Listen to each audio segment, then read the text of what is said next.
जो मीडिया है उसका बड़ा इंपॉर्टेंट रोल है। मीडिया रोबस्ट होना चाहिए लेकिन साथ ही जिम्मेदार होना चाहिए।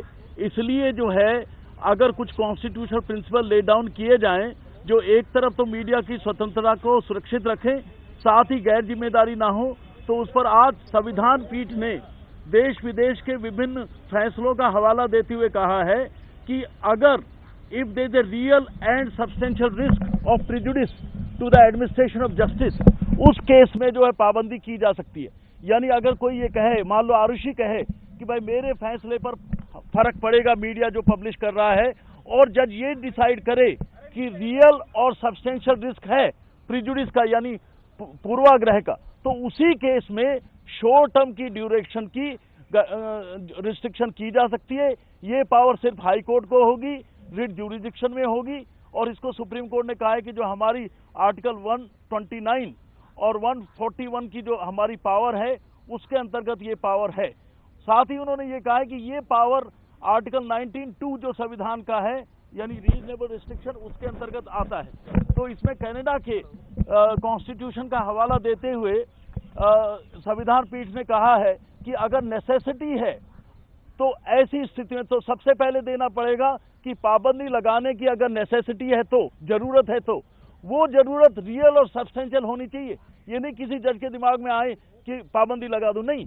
क्या वाकई खतरा है कि अगर पाबंदी नहीं लगाई गई तो एडमिनिस्ट्रेशन ऑफ जस्टिस को नुकसान होगा, न्याय नहीं होगा, तो ऐसी स्थिति में पाबंदी लगाई जा सकती है। वो पाबंदी शॉर्ट ड्यूरेशन की होगी और उस पाबंदी में जो कंटेंट है उसके ऊपर कुछ नहीं कहा जाएगा। तो सुप्रीम कोर्ट ने कहा है कि हमने एक कॉन्स्टिट्यूशनल प्रिंसिपल ले डाउन कर दिया है, ये लक्ष्मण रेखा है, ताकि मीडिया समझ ले कि कहां तक वो जा सकते हैं, कहां तक वो नहीं जा सकते हैं। सिंपल अर्थों में इसका मतलब ये हुआ कि अगर ये लगता है किसी व्यक्ति को कि उसका जो ट्रायल चल रहा है उसमें मीडिया की वजह से, पूर्वाग्रह से मीडिया ट्रायल हो जाएगा, तो वो हाई कोर्ट में जाके कह सकता है कि ये चीज ना पब्लिश की जाए। तो ये पाबंदी का अधिकार जो है सुप्रीम कोर्ट ने क्लियर कर दिया है कि हाई कोर्ट रिट ज्यूरिडिक्शन रखती है, वो ऐसा कर सकती है, लेकिन कंडीशन रख दी है। साथ ही ये नहीं किसी भी चीज पर पाबंदी हो जाएगी। कंडीशन ये है कि जो आदमी जाएगा उसको दिखाना पड़ेगा कि ये पब्लिकेशन जो है मेरे पूरे ट्रायल को पूर्वाग्रह कर देगा, पूर्वग्रसित कर देगा।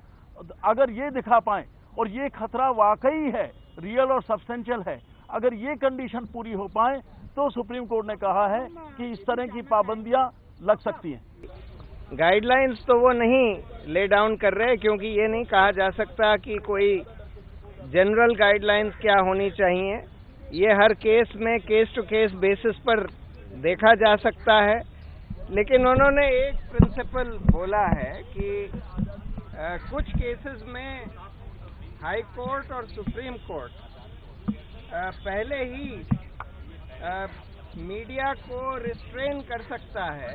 अगर हाई कोर्ट या सुप्रीम कोर्ट में कोई अफेक्टेड पार्टी ये दलील देती है कि मीडिया में जो पब्लिश हो रहा है उससे उसका मौलिक अधिकार, धारा 21 में उसके राइट टू लाइफ का अधिकार, अगर उसका हनन हो रहा है मीडिया के पब्लिकेशन से, तो वो हाई कोर्ट और सुप्रीम कोर्ट में दलील देकर, हाई कोर्ट और सुप्रीम कोर्ट को अगर लगे कि हाँ पब्लिकेशन से उसका मौलिक अधिकार अफेक्ट हो रहा है, तो उसको हाई कोर्ट या सुप्रीम कोर्ट मीडिया को रिस्ट्रेन कर सकता है, यानी कि मीडिया पर रोक लगा सकता है कि उस मुद्दे पर कुछ दिन के लिए, जब तक ट्रायल चलता है या जब तक जरूरी है, तब तक उस पर कुछ पब्लिश ना किया जाए।